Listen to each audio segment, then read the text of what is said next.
Fantastic to see all of you here. If you're not sure where you are for the Squirrel Squadron session on banning requirements, and I'm saying that also partially for people who might be watching the recording and they're wondering which recording they've gotten, why are they talking to this person, and so on. Very brief introduction for anybody watching the recording who might not know what's happening. And you guys who might want to come to more of these things.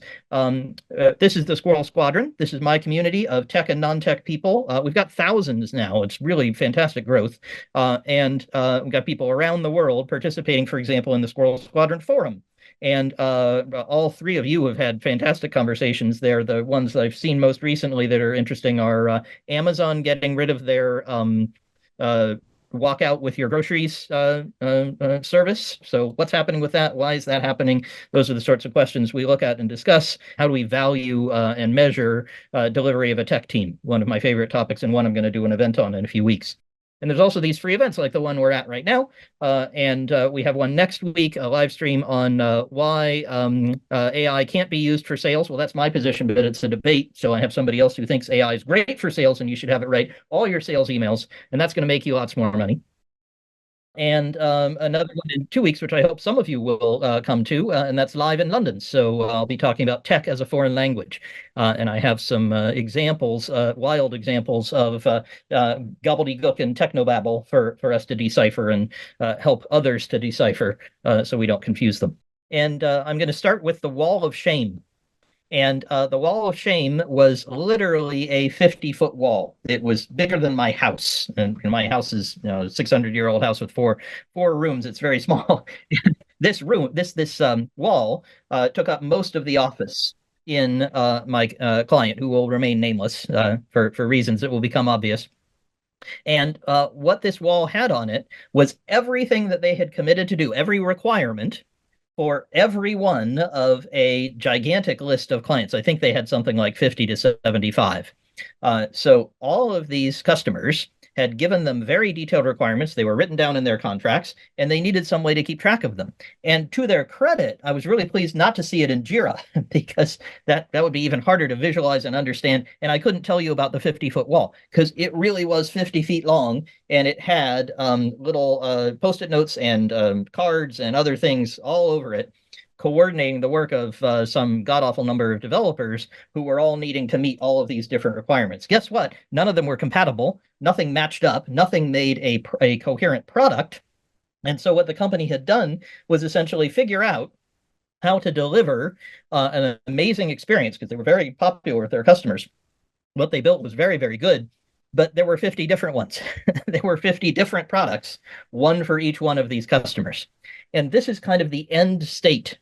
If you review what your customers bring you as a ransom note, build this or we will never pay you. We will go to your competitors. This is impossible. Nobody else can accept this. This is the only thing that you can ever build.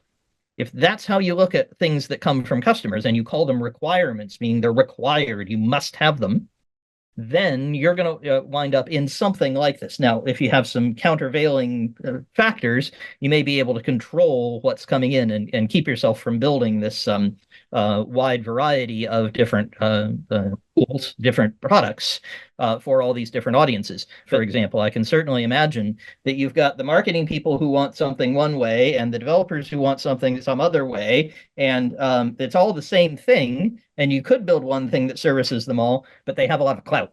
And so internal is the worst for this. But these guys had done it externally. They just hadn't controlled their salespeople. They hadn't provided a product vision. They hadn't defined and kept control of the requirements. So I wanted to tell you this story so you'd know where not to go. And I don't think any of you, at least you didn't describe the horrors that would come from that. If I'd heard those, I would have picked them out from your stories. But that's the end state that you can threaten people with. Oh my God, we could be heading for the wall of shame. The good news I can tell you, by the way, is I intervened with the company. We got very strong product leadership in place. It was already there, but we had to empower them. We got a lot of control over the engineering work, and we took down the wall of shame. So they moved to a much more sane product strategy, and were able to build something that made sense for all of those customers. This is an old Marxist trick, by the way, is you go into a country where you want to foment socialist revolution and you make things worse to start with. You make it more obvious that the landlords are exploiting the workers or whatever it is.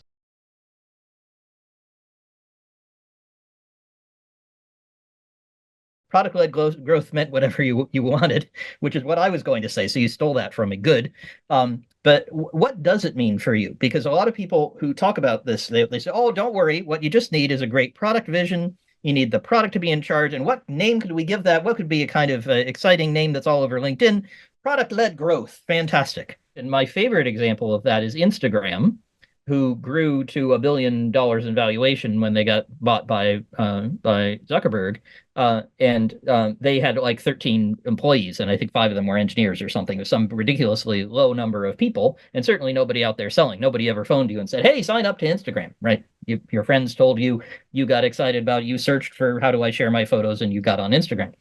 So that's kind of the dream. In business to business, which I think almost all of you said you were in, where you're selling to other businesses. And that's where these requirements come in most, although I'm going to give you a business to consumer example in a minute. In those kinds of environments, you can have the product sell itself and even spread by word of mouth. I've done that. But the challenge is that in order to make that work, you have to sell to the people above the folks who are actually using it. The people who are using it are the ones who get excited about it, who see the value. And that's a very difficult balance to get right. Now, I'm happy to go into that more. It may come up as we go. But the tricky part about the definition of product-led growth you're giving, which is sort of get rid of your sales force. The customers will tell each other. Doesn't work when your buyer, the person writing the check, is in finance and your user is in design.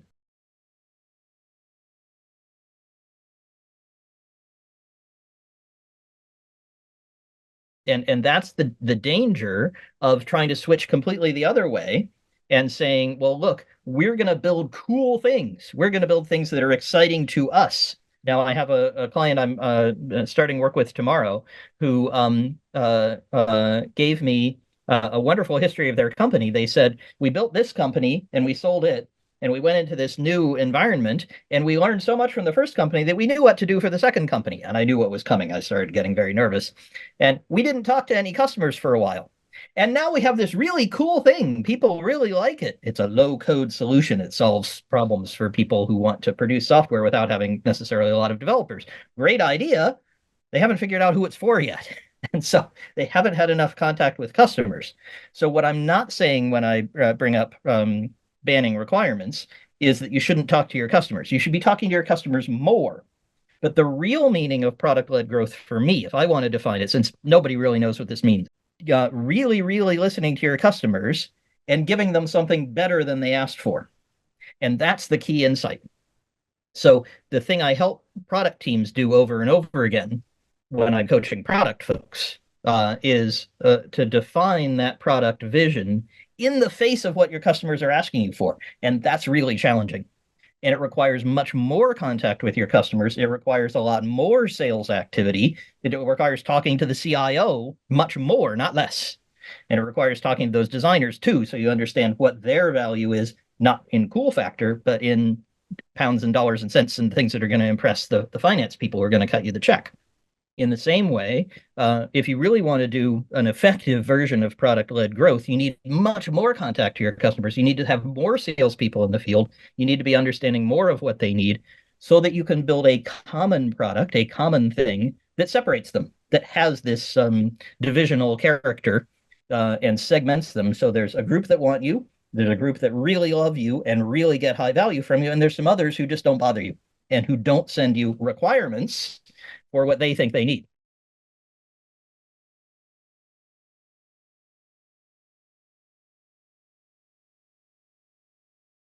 The key element here is you have customers who are making requests. This is great. And some of them you're going to say no to. Some of them you're going to say, look, we aren't going to deal with that type of material. We only do steel. We don't do copper. Look, we're not going to install something in the north of England because we only operate in the south of England. Whatever your limitation is, you're going to be disappointing them. I'll say more about how to do that in a second. But what you can do in that workshop, I think it's great to get everybody together and as many people outside technology as possible. Get customers there if you can, and listen to them carefully without agreeing. And this is the danger, is that sometimes we go passive and we just say, well, they're the customer. They're writing us a check. This is the salesperson who's dealing with the customer. They're bringing us the contract. I guess we have to do what they say. That is not true. Stop doing that. Instead, take what they give you and treat it as a request. And just changing the name can have a huge impact. I'm going to tell you more about that. I have a lot of stories coming today. So I have a great story where I enforced rigidly you cannot say requirements anymore. It had a big impact to say, here are all the requests from our customers. Here are all the things we could do that they've asked for. And now we're going to think about how they fit into our vision.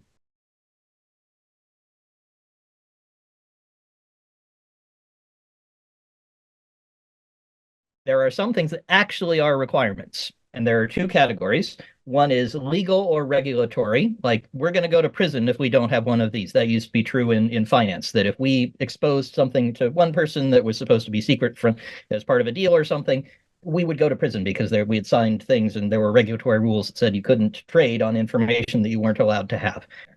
And the other is moral requirements. So, for instance, it would be immoral, and I hope all of you guys who are technologists know that you must never store passwords in the clear, even if everybody tells you that would be really good. Because if you do that, you're doing something that is bad for society, because someone could hack my password and use it in some other way to really harm me. And it has nothing to do with your company. It might never hurt your company, but it could definitely hurt me. So there's a moral obligation there. Most of the things our customers bring us have nothing to do with that. They're like what color the button is, or what workflow we use, or what library we're integrating with for our API. Those are the kinds of requirements, quote unquote, that our customers bring us. And those are requests. They are not requirements.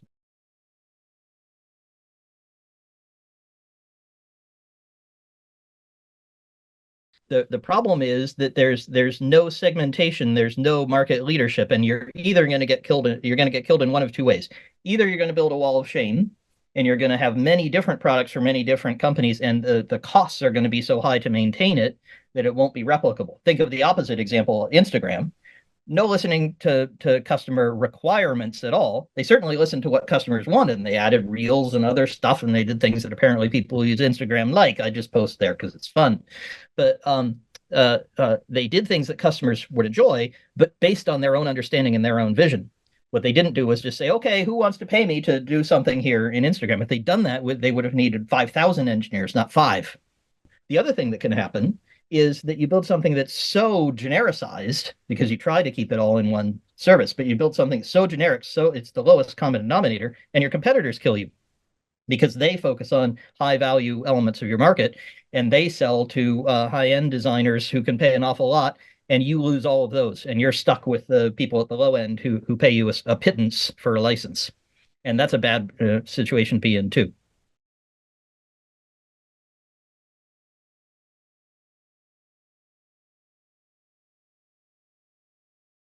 That you're going to somebody can copy it first of all because they can do the same kind of thing and they might be able to do it more cheaply, and copying you. And even worse, you're going to wind up with the wall of shame. You're going to wind up with all of those customers each having their own service because they all want something different. And those big guys are the worst.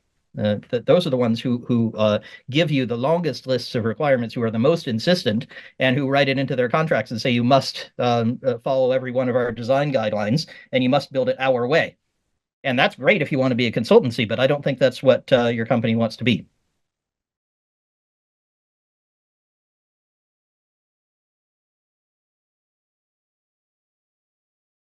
Well, you better find out whether your vision works, and that's where you get into rapid iterations. As rapidly as possible, you iterate with your customer to find out whether they actually want to buy it. But that's the sort of thing you need to do to make sure your product vision actually is right. But if you have none, you're dead for sure. For example, you might think, oh, well, this doesn't affect internal folks. Why do I need to have a product vision for internal people? You need it even more because those internal people have so much weight and so much impact. It's a little easier to ignore a customer. You got the customer service people in your face every day saying, I got to have one of these and it's got to be just my way. And if I don't do that, I'll have to hire 10 more people. We'll talk more about how to do it, but in the internal world, it's even more required that you have a vision and you test it frequently, that it's a little easier to test it.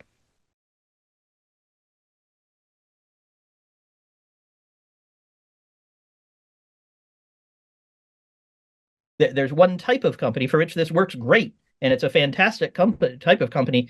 Almost nobody who's in the squadron does this, and that is a consultancy. Now, I'd love more people in the squadron to contract to be part of this discussion. And if there were somebody here from a consultancy, I'd ask, how is that working for you?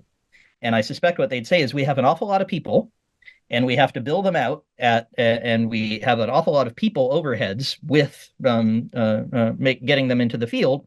And we have to make sure there's a constant requests for their time. And then we have maintenance challenges. So we have to have a lot of human beings making sure all these things work. That's only going to work for people who have an awful lot of cash to pay an awful lot of human beings. It's the opposite of the Instagram model, right? You have loads and loads of humans all running each individual Instagram. If your customers have pockets that are that deep, by all means do that if you want to build that kind of business.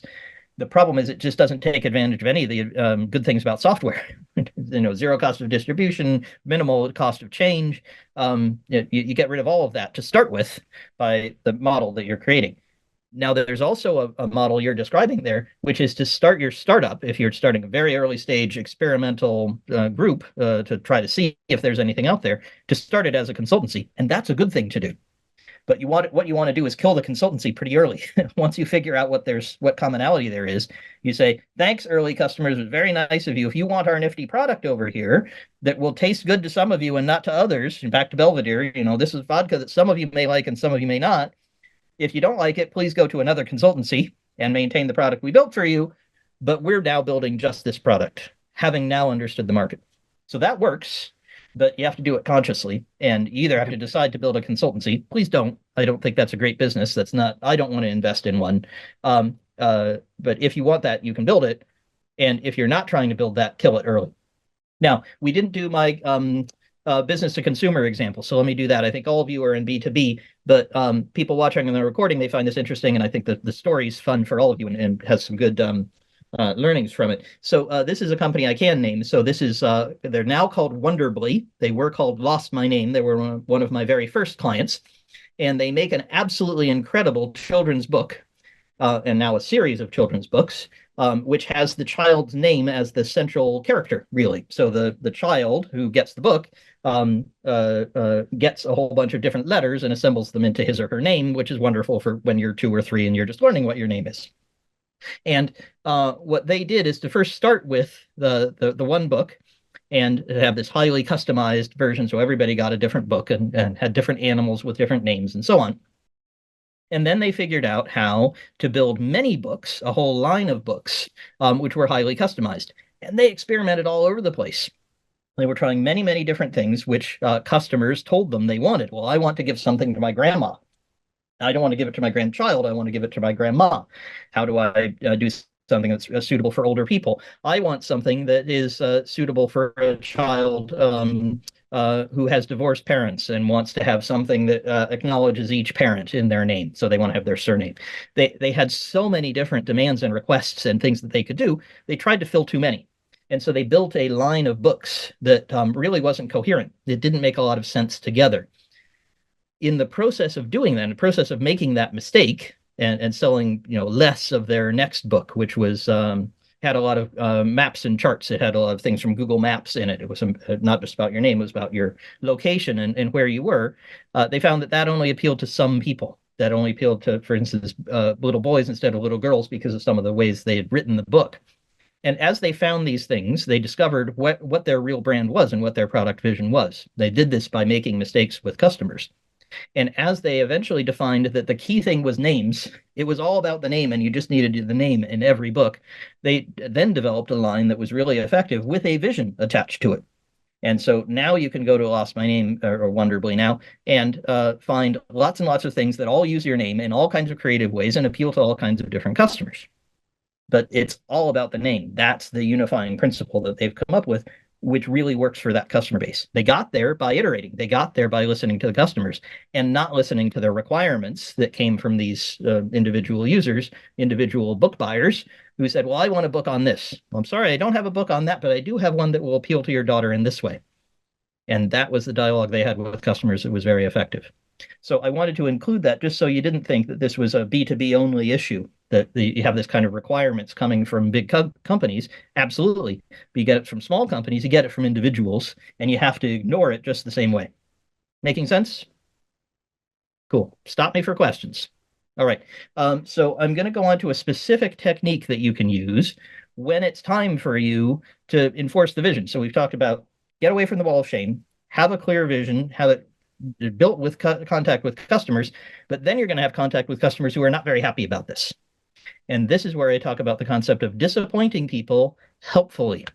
Message internally resonates even more strongly. So it's a particularly good example.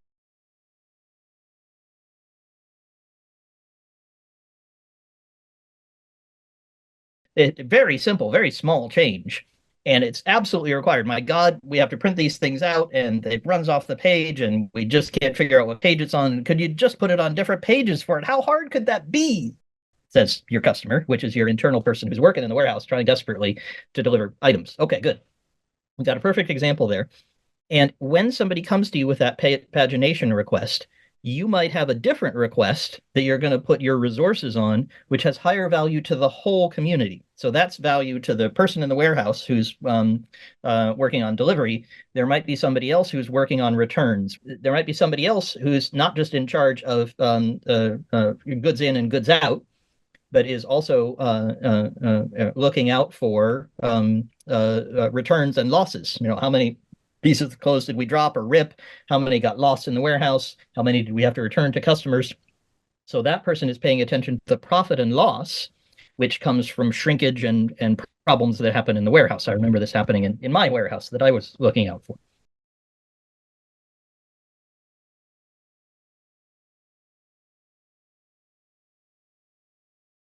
Beautiful problem. And let me suggest a solution to you, which I didn't think I was going to talk about, but which I've used to tremendous effect, both in my own company and in folks I've consulted with. And that's called Petition the Queen. And we did it by having our QA person be in charge of this. You could just as easily make a product person in charge. It'd be even better, maybe, if you made like the warehouse manager in charge of their warehouse area. And the method you use is instead of the tickets sort of hitting your desk, there's somebody who's in charge. And in our case, it was our QA person, and we made her the queen. We even got her a little crown, and she sat and held court. And people would come with their requests, and the queen would say, "That meets our criteria. That meets our product vision. That is something we want to do. Yes, we'll do that." But most of the time, the queen said, "No, no, I deny your request. We're not doing that one. It doesn't meet our needs." But you could bring your request back to the queen because there was no work recording, there was no backlog, there was nothing you had to keep track of. Your request was denied. It went back to you. The ticket went back in. We actually brought physical pieces of paper and we'd go, "Okay, great, we're not doing that one. Here you go." And you looked after it. Nobody paid attention. But you might come back the next week and say, "You know, you told me that the most important thing is reducing shrinkage. That our problem is we're just losing so much out of the warehouse. It's a leaky warehouse. We got to make sure we're keeping track of it. And that's more important than what I brought you." But actually, it turns out that if we were to paginate the report, it doesn't seem obvious. But I went and checked. Sometimes we lose the pages. And that's why we have shrinkage, because we don't know about what happened to page 7. And because they're numbered, we can't keep track. Now, my example is silly. But in that case, you're allowing somebody who's closer to the situation to triage. You're giving them criteria to triage on. And there's the opportunity to learn more. Now, you don't have to adopt that precisely. And I'm going to say more about how you can disappoint folks. And the crucial thing I want to underline for all of you, you've heard me, some of you say this before, but it's so important, so many of you don't do it enough, is to disappoint helpfully. So when Tom comes along and says, "I'm denying your petition, we aren't going to paginate the report from the warehouse because it's not high enough value," you don't stop talking. The additional thing you say is, "What's higher value than that is reducing shrinkage. What's higher value than that is understanding the profit and loss, or reducing shipping errors, or increasing our return complaint handling, something, whatever it is." And if you explain that to the person, that starts to align them. So they start to think to themselves, "Well, gosh, I better pay attention to shrinkage. Yeah, you know, we're losing money there, and this is it's so important that Tom is not doing my important thing. He's doing this instead." So if you can include that message in every single denial, then people will start to think of their requirements as requests. Gosh, it got denied. It can't possibly be a requirement. So changing the language helps there.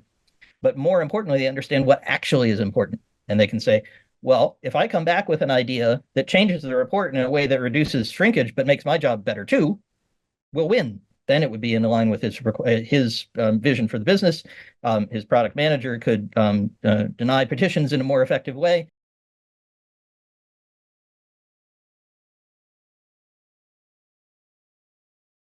Now, there's two ways. So I'm going to tell you the way that you can do today, and then I'm going to tell you who you need to hire to make that happen. The way you can do that today is just the same, but you phrase it slightly differently. So you might need a good friendly salesperson to say something like, this would be much better for you because they're small refineries and you can put them closer to your suppliers. If that doesn't work for you, we don't have to proceed. But man, I'd sure like an opportunity to show you why this vision is going to work better for you and why your requirements are antediluvian. You know, they're ancient and they're not the way of the future, which is small plant, not big plant. So that's the kind of developer rhinoceros way. That's kind of bull in a china shop. Now, there's another group of people who are not us, and I'm not good at this. I would be a terrible account manager, and that's the title for this sort of person. And they have a very special tool. It lives in their shirt pocket, and they pull it out, and it's a pocket watch, and they can wave it in front of a customer, and they say, you don't need this. This isn't the feature that you needed. What you need is this other feature. Now, that's how I encourage us technologists. Of course, what actually happens is they don't have a pocket watch. They have deep understanding of the customer. And so they know who the power centers are. They know who is the one you really have to listen to, which questionnaires you actually have to answer, and which ones you can ignore. They know who to ask a question of so they get the correct answer. They're very good at all that stuff. And don't let any of your engineers try to do this. They're not good. Salespeople are also not good at this. This is a different skill from sales because sales is good at making them happy. Account managers are good at telling them what they need to be happy. This is a different thing. And if you can find yourself some fantastic account managers, what they will do is this magic hypnosis and deep customer understanding. And so when they disappoint them, it'll sound even better. I'm telling you the kind of gruff way to do it that may annoy people, kind of the New York way. They have the California approach. You know, they can make the customer feel really good about the feature that you want to sell them. If your company's too small to have account managers, often your founders or CEOs can do this. This is a kind of a high level, deep customer understanding skill that you can look for. And if you can get anybody who can do it, it'll be tremendously helpful.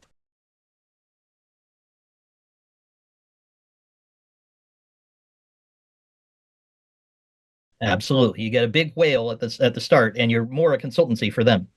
And I've got one client who has really just become really beholden to one customer. There's one, and that's really their only customer. And they've become that customer's IT department. They're completely, they're a satellite orbiting that customer. And part of my big message to them is you have to start disappointing that customer yesterday. You have to really start shifting away. You have to get out of the orbit because if you stay there, you're going to be trapped forever, and you'll never become a product company. You will only be their IT department, really. What I'd encourage you to do is to move out of orbit as fast as possible and start practicing disappointing that customer. So I started with the wall of shame, and I've told you a couple horror stories and good ones along the way. But I'll finish with a really good one. This customer services really large transportation companies. You would all know their customers instantly. They're large airports, they're large train companies, bus companies, people who get people from one place to another. And they provide a really valuable service to those folks, which those folks have a tremendous difficulty doing internally. So they have a great customer base, and their biggest problem is keeping up with all the demand from these folks who try to do this stuff internally and fail miserably to provide this particular service. But the challenge when I first started working with them was they were headed for the wall of shame. And every one of those giant organizations used to building things like new rail lines and new stations and new terminals and things like that, things with years and years of preparation behind them, years and years of planning. They were used to, you wouldn't even call it waterfall. You would call it the most rigid bid-based request for a proposal kind of models that you've ever seen. So their clients came to them with this mindset, and guess what? They went native. They built things in the client's way, and they took whatever the client told them and took it as gospel. They said, this is the requirement. I must build everything that's here, handed it to a bunch of developers. And unfortunately, this made it worse in a faraway country, and said, here, we've interpreted this for you, build it exactly like this. And guess what? They were really good at that. And so they had built themselves a number of different solutions for different customers, and they were in this cul-de-sac. They were stuck. But what I helped them to do was to build a product organization within their larger group. So they continue to service the customers this way, and they're moving away from that too. To build a group who had their own vision. And so I was coaching their product people over and over again every week. This is how you get information on your vision and how you take the requests and convert them into things that either fit or don't. So doing things like the petition the queen model. So we're going to take this and we're not going to build what you asked us for. We're instead going to build something that fits our vision. And they've had tremendous success with that. They've now got quite a clear vision, and their product people are really functioning independently now, and that's now leaking over into the engineers. They're changing their structure. They're building what is going to be a resellable product, which lots of transportation companies aren't going to want, and that's good. This is the Belvedere example again. They're going to make some of their customers unhappy in order to have a very clear vision that works for the forward-thinking ones, the ones who need what they have to build, and that works for them.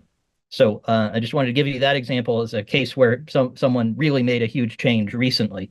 And if any of you want to talk to these folks, I'm happy to. I can't name them here, but they're on the forum and in the community. So happy to introduce or get a discussion going with them if that's helpful. So that's all my prepared remarks, but I'm ready for questions. Where have I stumped you? Where have I not covered something that I promised to? What are any of you thinking?